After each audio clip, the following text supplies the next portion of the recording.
साल था जब दुनिया में मंदी छाई हुई थी, लेकिन भारत सपना देख रहा था चांद पर जाने का। चंद्रयान 1 मिशन लॉन्च हुआ था 2008 में और अब 2023 में भारत ने इतिहास रच दिया है। चंद्रयान 3 पहुंच चुका है चंद्रमा की सतह पर। मून के साउथ पोल पर, दक्षिणी ध्रुव पर पहुंचने वाला चंद्रमा की भारत पहला देश बन चुका है। ये वाकई में गर्व का लम्हा है। आप सभी को, हम सभी को बहुत सारी शुभकामनाएं। आप देखना शुरू कर चुके हैं लर्निंग सीरीज सीखोगे नहीं तो जीतोगे कैसे। मैं हूं आरजे कार्तिक और चंद्रयान ने वाकई में चक दिया, चक दे चंद्रयान। बात करते हैं चंद्रयान मिशन से सीखने वाली 5 बड़ी बातों की, लेकिन उससे पहले याद दिलाता हूं आपको वो तस्वीर जिसमें साइकिल पर रॉकेट रख करके ले जाया जा रहा है। वहां से सफर शुरू हुआ था। किसने सोचा था कि साइकिल पर रॉकेट ले जाने वाला देश जो है बहुत जल्दी चांद पर पहुंच जाएगा। हमारे इसरो की छाप आज चांद पर है। हमारा तिरंगा आज चांद पर लहरा रहा है। All thanks to our scientist. हमारे वैज्ञानिकों के विजन को, उनके मिशन को सलाम है। और एक एक्सपर्ट को मैं सुन रहा था जो कह रहे थे कि अगर चंद्रमा पर पहली कॉलोनी बनती है तो उसका नाम रखना चाहिए कलाम विहार, क्योंकि डॉक्टर एपीजे अब्दुल कलाम साहब का ये सपना था कि चंद्रमा तक हम पहुंचे। किस तरीके से उन्होंने इसरो को गाइड किया, उनका विजन क्या था, वो सब आपको बताता हूं। और साथ में आपको याद दिलाता हूं चंद्रयान 2 का जब फेलियर हुआ, मैं उसे फेलियर नहीं, उसे लर्निंग कहता हूं, क्योंकि चंद्रयान 2 से हमने बहुत कुछ सीखा और चंद्रयान 3 में इंप्लीमेंट किया है, कमाल ही कर दिखाया। चंद्रयान 2 की वो तस्वीर आपको भी याद होगी जब इसरो के फॉर्मर चेयरमैन के सिवन सर की आंखों में आंसू थे, लेकिन आज वो भी मुस्कुरा रहे हैं क्योंकि चंद्रयान 3 ने वो करके दिखाया है जो चंद्रयान 2 नहीं कर पाया था। आइए इस पूरी कहानी को शुरू से समझते हैं। सबसे पहले बात करते हैं चंद्रयान 1 की। 1999 में इंडियन साइंस एकेडमी में एक डिस्कशन हो रहा था जिसमें इंडियन मून मिशन का कॉन्सेप्ट सामने आया। इसके बाद में 2002 में जो मून मिशन था उसके प्लान को आगे बढ़ाया गया और भारत सरकार ने 2003 में भारतीय चंद्र मिशन का जो इसरो का प्रपोजल था उसको अप्रूवल दे दी। इसके बाद इंडिया का चांद तक की उड़ान का रास्ता साफ हो गया। 2003 में इंडिया का जो इंडिपेंडेंस डे था, 56वां स्वतंत्रता दिवस, उस अवसर पर उस वक्त के जो प्रधानमंत्री थे आदरणीय अटल बिहारी वाजपेयी साहब, उन्होंने लाल किले की प्राचीर से देश को संबोधित करते हुए कहा था कि भारत अपने मून मिशन के लिए तैयार है और इसका नाम हम रखने जा रहे हैं चंद्रयान। चंद्रमा पर हम अपना एक अंतरिक्ष यान भेजने जा रहे हैं। भारत 2008 तक वो चंद्रयान भेज देगा, इसकी मैं घोषणा करता हूं।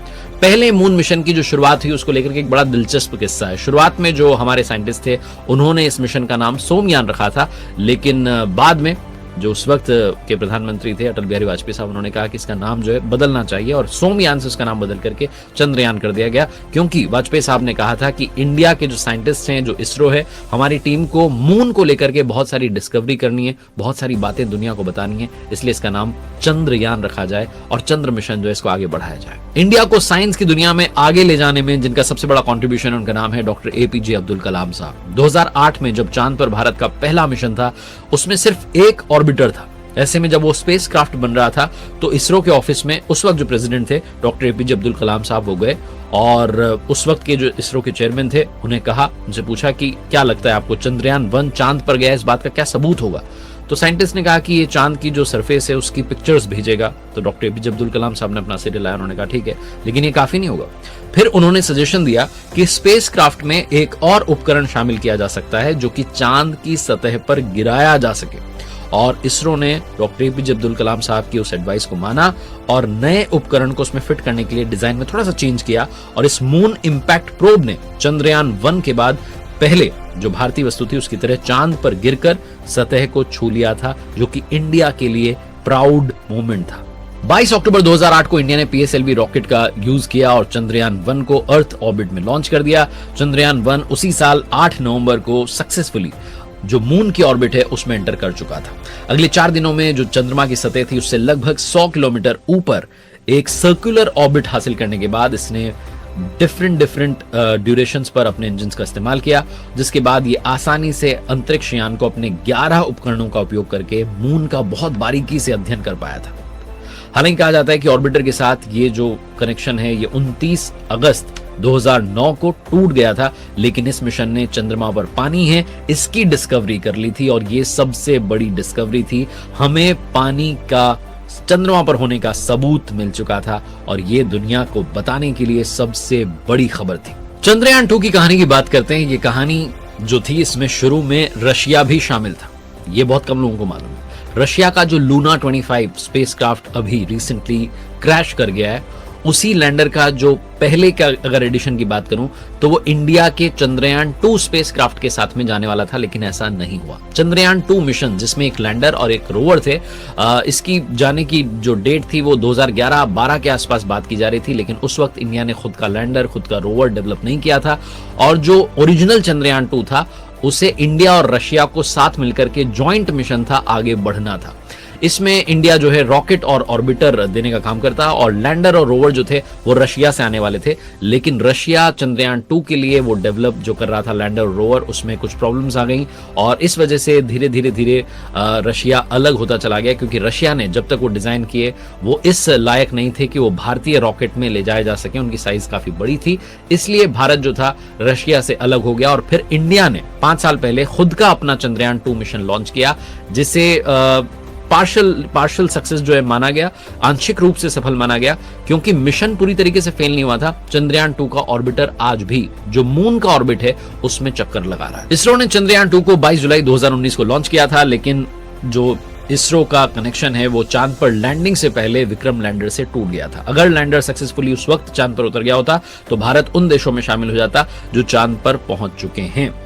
जो गलती हुई वो क्या हुई, तो बताया गया कि विक्रम लैंडर की जो स्पीड थी उसे 4 फेजेस में कम करना था, 6000 किलोमीटर पर आवर से घटा करके 0 किलोमीटर पर आवर लाना था, लेकिन चांद की सरफेस पर उतरने से पहले ही लैंडर से इसरो का कॉन्टैक्ट टूट गया। और क्यों टूटा इसके लिए बताया गया कि सॉफ्टवेयर में गड़बड़ी हो चुकी थी, और यह भी कहा कि रीबूस्टिंग की जो प्रोसेस होती है उसमें स्पीड कम करने के दौरान जो 5 इंजन लगे हुए थे उन्होंने ज्यादा एनर्जी पैदा की और इसकी वजह से वो जो स्पेसक्राफ्ट था उसकी सॉफ्ट लैंडिंग नहीं हो पाई। चंद्रयान 2 एक इंडियन मिशन था जिसका उद्देश्य था कि चंद्रमा पर एक ऑर्बिटर, लैंडर और रोवर भेजा जाए, और 22 जुलाई 2019 को ये लॉन्च किया गया था, लेकिन सक्सेसफुल नहीं हो पाया। हालांकि इसे पार्शियल सक्सेस माना जाता है, क्योंकि जैसा मैंने बताया कि अभी भी जो ऑर्बिटर है वो जो मून की कक्षा है, मून का जो ऑर्बिट है उसमें स्थापित है। अब बात करते हैं चंद्रयान 3 की। आंध्र प्रदेश के श्रीहरिकोटा से 14 जुलाई को 3:35 पर लॉन्च हुआ और चांद की सतह पर लैंडिंग करने में से 41 दिन का समय लगा। धरती से चांद की जो टोटल डिस्टेंस है 3,84,000 किलोमीटर, इसने 41 दिनों में पूरी कर ली। 23 अगस्त की शाम को जैसे ही चांद पर जैसे ही सूरज उगा, जैसे ही वहां पर दिन हुआ, वैसे ही इसरो ने इस स्पेसक्राफ्ट को, चंद्रयान को साउथ पोल पर लैंडिंग कराकर इतिहास रच दिया है।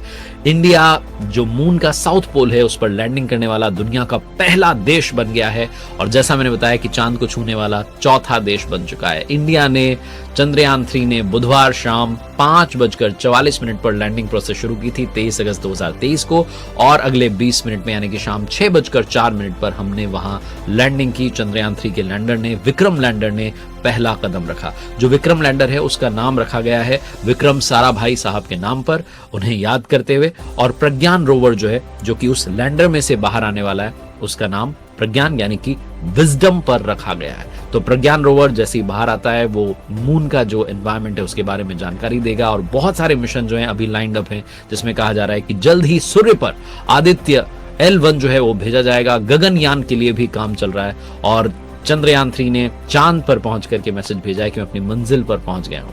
और प्रधानमंत्री जी ने भी कहा है कि अब चंदा मामा दूर के नहीं, अब चंदा मामा सिर्फ एक टूर के हैं। और जाते जाते बात करते हैं उन 5 बड़ी लर्निंग्स की जो चंद्रयान मिशन से और इसरो की टीम से सीखने को मिलती है। सबसे पहली, मुश्किलों से लड़ो पर आगे बढ़ते रहो। साइकिल पर रॉकेट रखकर ले जाने से चांद तक पहुंच जाने का सफर कैसे तय किया जाता है, ये टीम इसरो हमें सिखाती है। दूसरी, थोड़ी देरी से ही सही लेकिन बात जरूर बनती है। देरी जरूर हुई लेकिन इंडिया ने वहां लैंड किया है जहां लैंड करने के बारे में किसी ने सोचा भी नहीं था। तीसरी, अपने रिसोर्सेज का किस तरीके से बेस्ट इस्तेमाल करना है ये आप इसरो से सीखिए, क्योंकि एक समय था जब हमें यूएस से रॉकेट लेने पड़ते थे अपनी लॉन्चिंग की ताकत परखने के लिए, और आज पूरी दुनिया में सबसे इकोनॉमिकल एजेंसी इसरो बन चुका है। सबसे सस्ता मून मिशन हमने लॉन्च किया है। चौथी, कभी हार मत मानो। टूटे थे जब हम फेल हो गए थे चंद्रयान 2 के टाइम, लेकिन हमने उस फेलियर से भी सीखा और चंद्रयान 3 के जरिए दुनिया में इतिहास रच दिया। और आखिरी, सारी सलाहों को मानना शुरू कीजिए। जैसे कि डॉक्टर एपीजे अब्दुल कलाम साहब ने चंद्रयान 1 के समय एक सलाह दी थी कि हमें कुछ ना कुछ जो है एक इक्विपमेंट जो है, एक उपकरण जो है वो छोड़ देना चाहिए चंद्रमा की सतह पर, और हमने उस इक्विपमेंट को गिरा करके, उस उपकरण को गिरा करके चंद्रमा की सतह को 2008 में ही छू लिया था। और हमारे उस वक्त के प्रधानमंत्री 2003 में जो थे अटल बिहारी वाजपेयी साहब, उन्होंने सलाह दी थी इसका जो नाम है ये सोमयान से बदलकर चंद्रयान कीजिए, और चंद्रयान ने वाकई कमाल कर दिखाया है। देशवासियों को बहुत सारी बधाई। कर दिखाया हमने कुछ ऐसा कि दुनिया करना चाहेगी हमारे जैसा।